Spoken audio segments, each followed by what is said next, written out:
की पनीला पे मुड़ी के मऊ बड़ा बजा बस। ते काकर बात करा ससमा? जान के अनजान जान बन।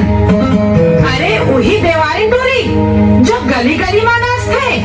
अरे ओकर हमर आगू का औकात। अरे गुरुआ के घलो औकात होते फेर ओकर कोनो औकात नहीं है। अब लीला सन तोर रिश्ता ये कभू नहीं हो सके। अरे माँ, गली खोर में नाचना कोनो पाप न हरे। और ये में लीला के का कसूर?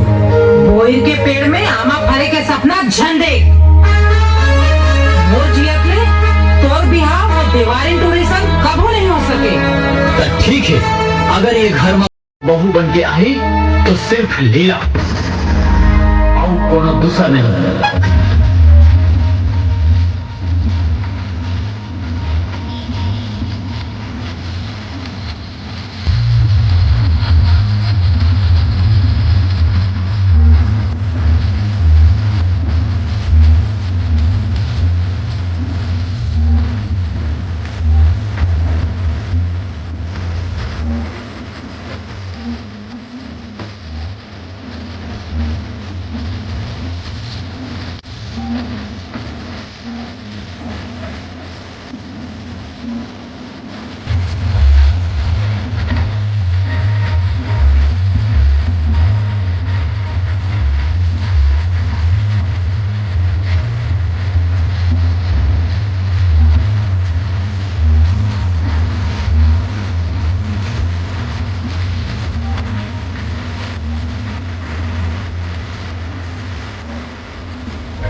माँ माँ माँ माँ माँ, मोर आर्मी माँ भर्ती हो गए। अरे वाह बेटा, ये तो बहुत खुशी की बात है। और पाछू माँ वो नोनी कोनी? यही तो है तुर बहू लीला। लीला अपने माँ की सेवा कर भी और मैं हाँ देश की रक्षा करे बर जाता हूँ। बोला मैं अपन घर के बहू बना हूँ। दूरी हाथ जमा नजर ले।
दुश्मनों के बीच चल रहे युद्ध में छत्तीसगढ़